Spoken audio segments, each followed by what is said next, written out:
1928ರಲ್ಲಿ ಪ್ರಥಮ ಬಾರಿಗೆ madrasa endowment act ಅನ್ನು ಬ್ರಿಟಿಷರು ಜಾರಿಗೆ ತಂದರು. ಮದ್ರಸಾ ಪ್ರಾಂತದಲ್ಲಿರುವಂಥ ಎಲ್ಲ ದೇವಸ್ಥಾನಗಳು ಬ್ರಿಟಿಷರು ಅದನ್ನು ವಶಪಡಿಸಿಕೊಂಡ್ರು. ನಂತರ ಮುಂಬೈ ಎಂಡೋಮೆಂಟ್ ಆಕ್ಟ್ ಜಾರಿಗೆ ಬಂತು. ದುರ್ದೈವ ಅಂತ ಹೇಳಿದ್ರೆ, ಯಾವಾಗ ನಮಗೆ ಸ್ವಾತಂತ್ರ್ಯ ಸಿಕ್ತಲ್ಲ, ನಮಗೂ ಸ್ವಾತಂತ್ರ್ಯ ಸಿಕ್ತು, ಆದರೆ ದೇವಸ್ಥಾನಗಳಿಂದ ಬ್ರಿಟಿಷರ ಕಾಯ್ದೆಯಿಂದ ಮುಕ್ತ ಮಾಡಲಿಲ್ಲ. ಇವತ್ತಿಗೂ ಸಹ ನಮ್ಮ ರಾಜ್ಯದಲ್ಲಿ ಕುಕ್ಕೆ ಸುಬ್ರಹ್ಮಣ್ಯ ದೇವಸ್ಥಾನ ಇರ್ಬೋದು, ನಮ್ಮ ಬೆಳಗಾವಿನ ಯಲ್ಲಮ್ಮ ದೇವಸ್ಥಾನ ಇರ್ಬೋದು, ಮೈಸೂರು ಚಾಮುಂಡೇಶ್ವರಿ ದೇವಸ್ಥಾನ ಇರ್ಬೋದು, ಸುಮಾರು 34,564 ದೇವಸ್ಥಾನಗಳು ಸರ್ಕಾರದ ಕಪಿಮುಷ್ಟಿಯಲ್ಲಿದೆ ಬಂಧುಗಳೇ. ತಿರುಪತಿ, ಆಂಧ್ರ ಪ್ರದೇಶದಲ್ಲಿ ತಿರುಪತಿ ಸೇರಿ ಸುಮಾರು 12,000 ದೇವಸ್ಥಾನಗಳು ಸರ್ಕಾರ ರನ್ ಮಾಡ್ತಾ ಇದೆ. ಕೇರಳದಲ್ಲಿ ಶಬರಿಮಲೆ ದೇವಸ್ಥಾನ ಸೇರಿ ಸುಮಾರು 4,000 ದೇವಸ್ಥಾನಗಳು. ಮಹಾರಾಷ್ಟ್ರದಲ್ಲಿ ಶಿರ್ಡಿ ದೇವಸ್ಥಾನ ಸೇರಿ ಸುಮಾರು ಅಲ್ಲಿ 10,000 ದೇವಸ್ಥಾನಗಳು. ಇಡೀ ದೇಶದಲ್ಲಿ 4 ಲಕ್ಷ ದೇವಸ್ಥಾನಗಳನ್ನ ಇವತ್ತು ಜಾತ್ಯತೀತ ಸರ್ಕಾರ, ಯಾರಿಗೆ ಧರ್ಮದ ಮೇಲೆ, ದೇವರ ಮೇಲೆ, ನಮ್ಮ ಶ್ರದ್ಧಾ ಸ್ಥಾನಗಳ ಮೇಲೆ ನಂಬಿಕೆ ಶ್ರದ್ಧೆ ಇಲ್ಲವೋ, ಧರ್ಮದ ಬಗ್ಗೆ ಗಂಧ ಗಾಳಿ ಗೊತ್ತಿಲ್ಲವೋ ಅಂತ ಜಾತ್ಯತೀತ ನಾಸ್ತಿಕರು ಇವತ್ತು ನಮ್ಮ ದೇವಸ್ಥಾನವನ್ನ ರನ್ ಮಾಡ್ತಾ ಇದ್ದಾರೆ. ಅದರ ಪರಿಣಾಮ ಏನಾಗ್ತಿದೆ ಅದನ್ನು ನೋಡುವುದಾದ್ರೆ, ಇತ್ತೀಚೆಗೆ ನೀವೆಲ್ಲ ನೋಡಿದಿರಿ, ತಿರುಪತಿ ಹಿಂದೂಗಳ ಭೂವೈಕುಂಠ ಶ್ರೀ ವೆಂಕಟೇಶ್ವರನ ಪ್ರತ್ಯಕ್ಷ ಸಾನ್ನಿಧ್ಯ, ಹೌದಲ್ವಾ? ತಿರುಪತಿ ಅಂತ ಹೇಳಿದ್ರೆ ನಮ್ಮೆಲ್ಲರ ಶ್ರದ್ಧಾಸ್ಥಾನ ಅಂತ ಹೇಳಿದ್ರೆ, ತಿರುಪತಿಯಲ್ಲಿ ಏನಾಯ್ತು ಕಳೆದ ತಿಂಗಳು? ಆ ತಿರುಪತಿಯ ಪವಿತ್ರ ಲಡ್ಡು ಅಂತ ಹೇಳ್ತೇವಲ್ಲ, ಲಾಡು, ತಿರುಪತಿ ಲಾಡು, ಆ ಲಾಡಿಗೆ ದನದ ಕೊಬ್ಬನ್ನ ಮಿಶ್ರಣ ಮಾಡಿ ಮಾರಾಟ ಮಾಡ್ತಾ ಇದ್ರು. ನೀವು ಇದೆಲ್ಲ ವಾರ್ತೆಯನ್ನು ಕೇಳಿಬಹುದು. Beef fat and pig fat ಮತ್ತೆ ಮೀನಿನ ಆಯಿಲ್ ಅನ್ನ ತಿರುಪತಿ ಟೆಂಪಲ್ ಅಲ್ಲಿ ಲಡ್ಡುಗಳಲ್ಲಿ ಗಮನಕ್ಕೆ ಬಂತು. ತಿರುಪತಿಯಲ್ಲಿ 250 ಕೋಟಿ ರೂಪಾಯಿಗಳ ಫೇಕ್ ಗೀ ಅಂದ್ರೆ ನಕಲಿ ತುಪ್ಪವನ್ನು ಬಳಕೆ ಮಾಡಿ ಪವಿತ್ರ ವೆಂಕಟೇಶ್ವರನ ಅತ್ಯಂತ ಶ್ರದ್ಧೆಯಿಂದ ನಾವು ಆ ದೇವಸ್ಥಾನದ ಒಂದು ಪ್ರಸಾದವನ್ನು ತೆಗೆದುಕೊಳ್ಬೇಕಾದ್ರೆ ನಮ್ಮ ಪಾದರಕ್ಷೆನ ಬದಿಗಿಟ್ಟು ನಾವು ಅತ್ಯಂತ ಪವಿತ್ರ ಭಾವದಿಂದ ತೆಗೆದುಕೊಳ್ತಾರೆ. ಆದರೆ ಅಂತ ಪವಿತ್ರವಾದಂತಹ ದೇವಸ್ಥಾನದ ತಿರುಪತಿ ಲಡ್ಡಿನಲ್ಲಿ ದನದ ಕೊಬ್ಬು, ನಾವು ಭಕ್ತಿಯಿಂದ ಗೋಮಾತೆಯಿಂದ ಪೂಜೆ ಮಾಡುವಂತಹ ಗೋಮಾತೆಯ ಏನು ಕೊಬ್ಬನ್ನು ಅದರಲ್ಲಿ ಮಿಶ್ರಣ ಮಾಡ್ತಾರೆ ಅಂತ ಹೇಳಿದ್ರೆ, ಇವತ್ತು ದೇವಸ್ಥಾನದ ಸರ್ಕಾರೀಕರಣದ ದುಷ್ಪರಿಣಾಮ ಇವತ್ತು ಹಿಂದೂಗಳ ಶ್ರದ್ಧಾ ಕೇಂದ್ರದ ಮೇಲೆ, ನಮ್ಮ ದೇವಸ್ಥಾನಗಳ ಮೇಲೆ, ನಮ್ಮ ಧರ್ಮದ ಮೇಲೆ ಹೇಗೆ ಆಕ್ರಮಣವನ್ನು ಮಾಡ್ತಾ ಇದೆ, ಇದರ ಜ್ವಲಂತ ಉದಾಹರಣೆ ಇವತ್ತು ತಿರುಪತಿ ಇದೆ ಬಂಧುಗಳೇ. ಯಾಕೆ ಮಸೀದಿಗಳನ್ನ, ಚರ್ಚ್ಗಳನ್ನ ತೆಗೆದುಕೊಳ್ತಾ ಇಲ್ಲ? ಹೌದಲ್ವಾ? ಕೇವಲ ಹಿಂದೂ ದೇವಸ್ಥಾನಗಳನ್ನ ಯಾಕೆ ಟಾರ್ಗೆಟ್ ಮಾಡ್ತಾ ಇದೆ? ಈ ಪ್ರಶ್ನೆ ಕೇಳಬೇಕಾ ಬೇಡವಾ? ಅದಕ್ಕೋಸ್ಕರ ಈ ಮಂದಿರ ಅಧಿವೇಶನ ಇದೆ. ನಮ್ಮ ಮಂದಿರಗಳನ್ನ ಜಾತ್ಯತೀತ, ಭ್ರಷ್ಟ, ನಾಸ್ತಿಕ, ಅಧರ್ಮಿ ಸರ್ಕಾರದಿಂದ ನಮ್ಮ ಜಗದ್ಗುರುಗಳು ಶಂಕರಾಚಾರ್ಯರು, ನಮ್ಮ ಸಂತ ಮಹಾತ್ಮರಿಗೆ ಆ ದೇವಸ್ಥಾನಗಳನ್ನ ಬಿಟ್ಟುಕೊಡಬೇಕು, ಆ ದೇವಸ್ಥಾನಗಳನ್ನ ಹಿಂದೂ ಸಂತರು ನಡೆಸಬೇಕು ಹೇಳುವ ಆಗ್ರಹವನ್ನ ಈ ಮಂದಿರ ಮಹಾಸಂಘದ ಮಾಧ್ಯಮದಿಂದ ಮಾಡ್ತಾ ಇದ್ದೇವೆ ಬಂಧುಗಳೇ. ಅಷ್ಟೇ ಅಲ್ಲ, ನೀವು ನೋಡಿರ್ಬೋದು, ಕೇರಳದಲ್ಲಿ ಶಬರಿಮಲೆ ಪ್ರಕರಣ ಆಯಿತು. ಶಬರಿಮಲೆಯಲ್ಲಿ ಸುಮಾರು 5 kg ಶಬರಿಮಲೆ ದೇವಸ್ಥಾನದ ಚಿನ್ನವನ್ನ ಅಲ್ಲಿನ ಅಧಿಕಾರಿಗಳು ಕಳ್ಳತನವನ್ನು ಮಾಡಿದರು. ಶಬರಿಮಲೆ ಅಂತ ಹೇಳಿದ್ರೆ ಕೋಟ್ಯಾಂತರ, ಕೋಟಿಗಟ್ಟಲೆ ಹಿಂದೂಗಳ ಶ್ರದ್ಧಾ ಕೇಂದ್ರ ಇದೆ ಬಂಧುಗಳೇ. ಅಂತ ಪವಿತ್ರ ದೇವಸ್ಥಾನಕ್ಕೆ ನಾವೆಲ್ಲರೂ ಅಯ್ಯಪ್ಪ ಮಾಲೆ ದಾರಿಯನ್ನು ಮಾಡಿ 45 ದಿನ, 30 ದಿನ, 15 ದಿನ ಅನ್ನ ಎಲ್ಲವನ್ನ ನಾವು ಆ ಎಲ್ಲ ವ್ರತದ ಆಚರಣೆ ಮಾಡಿ ಅಲ್ಲಿ ಹೋಗಿ ಕಾಣಿಕೆಯನ್ನು ಹಾಕ್ತೇವೆ. ಆ ದೇವಸ್ಥಾನದ 5 kg ಚಿನ್ನವನ್ನು ಲೂಟಿಯನ್ನು ಮಾಡ್ತಾರೆ.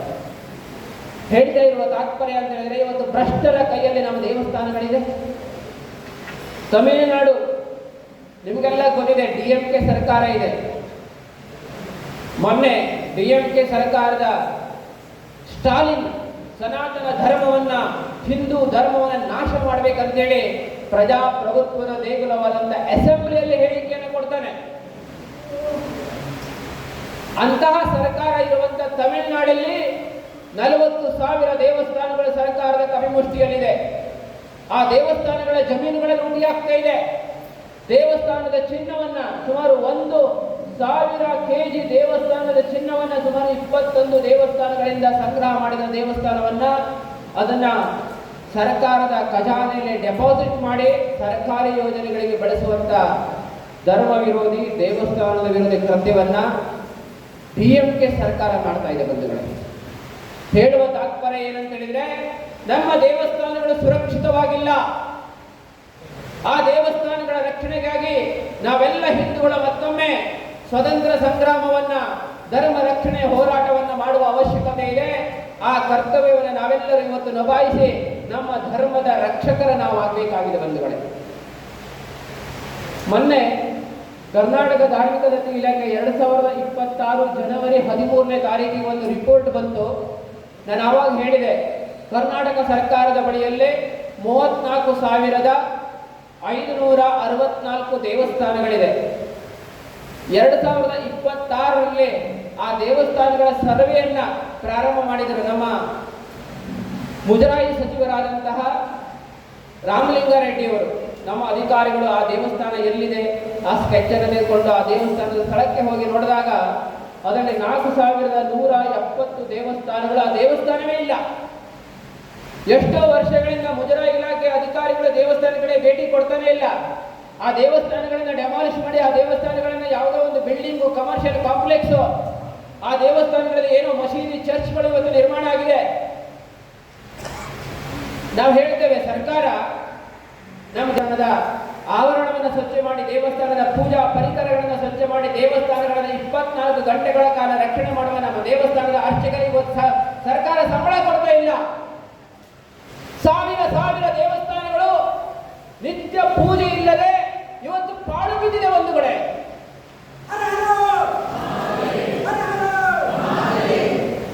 ಕಳೆದ ಅನೇಕ ಶತಮಾನಗಳಿಂದ ನಮ್ಮ ದೇವಸ್ಥಾನಗಳ ಜೀರ್ಣೋದ್ಧಾರ ಇಲ್ಲ. ನಮ್ಮ ದೇವಸ್ಥಾನಗಳಿಗೆ ಸುಣ್ಣ ಬಣ್ಣ ಇಲ್ಲ. ನಮ್ಮ ದೇವಸ್ಥಾನದ ಪೂರ್ಣಾಭಿಷೇಕ, ಕುಂಭಾಭಿಷೇಕ ದೂರದ ಮಾತು. ಕನಿಷ್ಠ ಆ ದೇವಸ್ಥಾನಗಳು ಶಿಥಿಲಾವಸ್ಥೆಗೆ ಹೋಗ್ತಾ ಇದೆ. ಆ ದೇವಸ್ಥಾನಗಳನ್ನ ರಕ್ಷಣೆ ಮಾಡಬೇಕು, ದೇವಸ್ಥಾನ ಜೀರ್ಣೋದ್ಧಾರ ಮಾಡಬೇಕು. ಬೇಸಿಕ್ ಆಗಿರತಕ್ಕಂಥ ಮೂಲ ಸೌಕರ್ಯವನ್ನು ಕಲ್ಪಿಸಿಕೊಳ್ಳಲಿಕ್ಕೆ ಸರ್ಕಾರದ ಬಳಿ ಬಜೆಟ್ ಇಲ್ಲ. ಬಂಧುಗಳೇ, ಇವತ್ತು ವಕ್ಫ್ ಬೋರ್ಡ್ಗೆ, ಮಸೀದಿಗಳಿಗೆ, ಹಜ್ ಭವನಗಳಿಗೆ ಸಾವಿರ ಕೋಟಿ ರೂಪಾಯಿಗಳನ್ನು ಸರ್ಕಾರ ಬಜೆಟ್ ಅಲ್ಲಿ ಕೊಡ್ತಾ ಇದೆ. ಪ್ರತಿ ಬಜೆಟ್ ಅಲ್ಲಿ 5,000 ಕೋಟಿ ರೂಪಾಯಿಯನ್ನು ಮುಸಲ್ಮಾನರ ಧಾರ್ಮಿಕ ಸ್ಥಳಗಳಿಗೆ ಕೊಡ್ತಾ ಇದೆ. ಆದರೆ ಹಿಂದೂ ದೇವಸ್ಥಾನಗಳ ರಕ್ಷಣೆಗಾಗಿ, ಜೀರ್ಣೋದ್ಧಾರಕ್ಕಾಗಿ, ದೇವಸ್ಥಾನಗಳ ಅರ್ಚಕರಿಗಾಗಿ ಎಷ್ಟು ಕೊಡ್ತಾ ಇದೆ ನಮಗೆ ಗೊತ್ತಿದೆಯಾ? ನಮ್ಮ ರಾಜ ಮಹಾರಾಜರು ದೇವಸ್ಥಾನ ನಿತ್ಯ ಪೂಜೆ ನಡೀಬೇಕು, ದೇವಸ್ಥಾನಗಳ ಮೂಲಕ ಧರ್ಮ ಪ್ರಚಾರ ಆಗಬೇಕು, ಗುರುಕುಲ ನಡೀಬೇಕು, ಗೋಶಾಲೆ ನಡೀಬೇಕು ಅಂತೇಳಿ ಸಾವಿರ ಎಕರೆ ಜಮೀನುಗಳನ್ನು ದೇವಸ್ಥಾನಗಳಿಗೆ ದಾನ ಕೊಟ್ಟರು. ಸರ್ಕಾರ ಅದನ್ನ ಎನ್ಕ್ರೋಚ್ಮೆಂಟ್ ಮಾಡ್ತು, ಅದನ್ನ ಖಾಸಗಿಯವರು ಕೊಡ್ತು. ಏಕಮೇವ ದೇವಸ್ಥಾನದ ಆದಾಯ, ಆ ಫಲಗಳು ಹೋಯಿತು, ದೇವಸ್ಥಾನಗಳು ಆದಾಯ ರಹಿತವಾಯಿತು. ಕೇವಲ ಶ್ರೀಮಂತ ದೇವಸ್ಥಾನಗಳನ್ನು ಮಾತ್ರ ಇವತ್ತು ಸರ್ಕಾರ ನೋಡ್ತಾ ಇದೆ. ಬಂಧುಗಳೇ, ಉಳಿದ ಸೀಕ್ರೆಟ್ ದೇವಸ್ಥಾನಗಳ ಕಡೆಗೆ ಗಮನವೇ ಇಲ್ಲ. ಹಾಗಾಗಿ ನಾವೆಲ್ಲರೂ ಇವತ್ತು ನಮ್ಮ ದೇವಸ್ಥಾನಗಳ ರಕ್ಷಣೆಗಾಗಿ ನಾವೆಲ್ಲ ಇವತ್ತು ಸಂಕಲ್ಪ ಮಾಡುವಂತ, ರಕ್ಷಣೆ ಮಾಡುವಂತ, ಅದಕ್ಕೋಸ್ಕರ ನಮ್ಮ ಕರ್ತವ್ಯವನ್ನು ನಿಭಾಯಿಸುವ ಸಮಯ ಇವತ್ತು ಬಂದಿದೆ. ಬಂಧುಗಳೇ, ಅದಕ್ಕೋಸ್ಕರ ಹಿಂದೂ ಜನಜಾಗೃತಿ ಸಮಿತಿ, ಕರ್ನಾಟಕ ಮಂದಿರ ಮಹಾಸಂಘದ ಇದರ ಎಲ್ಲ ಧರ್ಮದರ್ಶಿಗಳು, ಅರ್ಚಕರ ಮೂಲಕ ಮಂದಿರ ಮಹಾಸಂಘ ಈ ಒಂದು ಮಂದಿರಗಳ ಸಂಘಟನೆಯನ್ನು ಮಾಡಿ ಮಂದಿರಗಳ ರಕ್ಷಣೆ ಕಾರ್ಯವನ್ನ ಇವತ್ತು ಮಾಡ್ತಾ ಇದೆ. ಬಂಧುಗಳೇ, ಇದರ ಅಡಿಯಲ್ಲಿ ಹಲವು ಆಯಾಮಗಳಲ್ಲಿ ಕಾರ್ಯವನ್ನ ಮಾಡ್ತಾ ಇದೆ. ಪ್ರಥಮವಾಗಿ ಇವತ್ತು ನಮ್ಮ ಹತ್ರ ಯಾವುದೇ, ಈಗ ಬಾಗಲಕೋಟೆ ಜಿಲ್ಲೆಯಲ್ಲಿ ನಮ್ಮ ಖಾಸಗಿ ದೇವಸ್ಥಾನಗಳು ಎಷ್ಟಿದೆ? ಟ್ರಸ್ಟ್ ದೇವಸ್ಥಾನಗಳು ಎಷ್ಟಿದೆ, ಅಥವಾ ಫ್ಯಾಮಿಲಿ ದೇವಸ್ಥಾನಗಳು ಎಷ್ಟಿದೆ, ಸಮುದಾಯದ ದೇವಸ್ಥಾನಗಳು ಇದೆ, ಅದರ ಡಾಟಾಬೇಸೇ ನಮ್ಮ ಹತ್ರ ಇಲ್ಲ. ಹಾಗಾಗಿ ಪ್ರಥಮವಾಗಿ ದೇವಸ್ಥಾನಗಳ ವಿಶ್ವಸ್ತರನ್ನ ಅರ್ಚಕರನ್ನ ಒಂದು ಕಡೆ ಸೇರಿಸಿ ಹಿಂದೂ ಅಧಿವೇಶನಗಳ ಆಯೋಜನೆಯನ್ನು ಮಾಡ್ತಾ ಇದೆ. ಒಂದು ಕಡೆ ಮಂದಿರ ಮಹಾಸಂಘ ಮಹಾರಾಷ್ಟ್ರ ವಿಭಾಗ ಅಲ್ಲಿ ಕಾರ್ಯವನ್ನು ಮಾಡ್ತಾ ಇದೆ. ಮಂದಿರ ಮಹಾಸಂಘ ಗೋಮಾಂತಕ ಸಂಘ ಕಾರ್ಯವನ್ನು ಮಾಡ್ತಾ ಇದೆ. ಅದೇ ರೀತಿಯಲ್ಲಿ ಕರ್ನಾಟಕ ಮಂದಿರ ಮಹಾಸಂಘ ಕಳೆದ ಅನೇಕ ವರ್ಷಗಳಿಂದ ಪ್ರತಿಯೊಂದು ಜಿಲ್ಲೆ ರಾಜ್ಯಗಳಲ್ಲಿ ಇಂತಹ ಅಧಿವೇಶನಗಳನ್ನು ಆಯೋಜನೆಯನ್ನು ಮಾಡ್ತಾ ಇದೆ. ಬಂಧುಗಳೇ, ಈ ಮಂದಿರ ಮಹಾಸಂಘದ ಪಂಚಸೂತ್ರ ಅಂತ ಹೇಳಿದ್ರೆ ಮಂದಿರದ ಪರಂಪರೆಯ ರಕ್ಷಣೆ, ಮಂದಿರಗಳನ್ನು ಸರ್ಕಾರೀಕರಣದ ನಿಯಂತ್ರಣದಿಂದ ಮುಕ್ತ ಮಾಡುವಂಥದ್ದು, ಮಂದಿರಗಳ ಮೂಲಕ ಸಂಸ್ಕೃತಿಯ ರಕ್ಷಣೆ ಮಾಡುವಂಥದ್ದು, ಮಂದಿರಗಳಲ್ಲಿ ವಸ್ತ್ರ ಸಂಹಿತೆಯನ್ನು ಜಾರಿಗೊಳಿಸುವಂಥದ್ದು, ಮಂದಿರಗಳನ್ನ ಮದ್ಯ ಮಾಂಸಗಳಿಂದ ಮುಕ್ತ ಮಾಡುವಂಥದ್ದು. ಈ ರೀತಿ ಹಲವು ಉದ್ದೇಶದಿಂದ ಈ ಒಂದು ಮಂದಿರ ಅಧಿವೇಶನವನ್ನು ಆಯೋಜನೆ ಮಾಡ್ತಾ ಇದೆ. 2022ರಲ್ಲಿ ಪ್ರಥಮವಾಗಿ ಮಹಾರಾಷ್ಟ್ರದಲ್ಲಿ ಪ್ರಾರಂಭವಾದಂತಹ ಇಂಥ ಅಧಿವೇಶನ ಇವತ್ತು 216ನೇ ಅಧಿವೇಶನ ಈ ಬಾಗಲಕೋಟೆಯಲ್ಲಿ ಸಂಪನ್ನ ಆಗ್ತಾ ಇದೆ. ಬಂಧುಗಳೇ,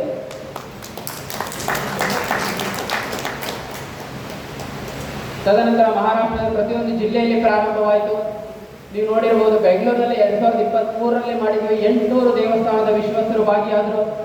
ತದನಂತರ ಕರ್ನಾಟಕದ ಬೇರೆ ಬೇರೆ ಭಾಗಗಳಲ್ಲಿ ನವಲಗುಂದಲ್ಲಿ ತಾಲೂಕಿನಲ್ಲಿ ಪ್ರಾರಂಭವನ್ನು ಮಾಡಿದ್ವಿ, ನಂತರ ಗದಗಲ್ಲಿ ಪ್ರಾರಂಭವನ್ನು ಮಾಡಿದ್ವಿ, ಶಿವಮೊಗ್ಗದಲ್ಲಿ ಮಾಡಿದ್ವಿ, ಉಡುಪಿಯಲ್ಲಿ ಮಾಡಿದ್ವಿ, ಬೇರೆ ಬೇರೆ ರಾಯಬಾಗದಲ್ಲಿ ಮಂದಿರ ಅಧಿವೇಶನವನ್ನು ಮಾಡಿದ್ವಿ. ಹೀಗೆ ಬೇರೆ ಬೇರೆ ಭಾಗಗಳಲ್ಲಿ ಕರ್ನಾಟಕ ರಾಜ್ಯವೊಂದರಲ್ಲೇ ಸುಮಾರು 25 ಅಧಿವೇಶನಗಳನ್ನು ಮಾಡಿ 15,000 ಮಂದಿರ ವಿಶ್ವಸ್ತರು ಇವತ್ತು ಕರ್ನಾಟಕ ಮಂದಿರ ಮಹಾಸಂಘದಿಂದ ಇವತ್ತು ಸಂಘಟಿತರಾಗಿರುವಂಥದ್ದು ಒಂದು ಸಂತೋಷದ ವಿಷಯದ. ಬಂಧುಗಳೇ, ಕೇವಲ ಸಂಘಟನೆ ಮಾತ್ರ ಅಲ್ಲ, ಮಂದಿರಗಳ ಮೇಲೆ ಆಕ್ರಮಣವಾದಾಗ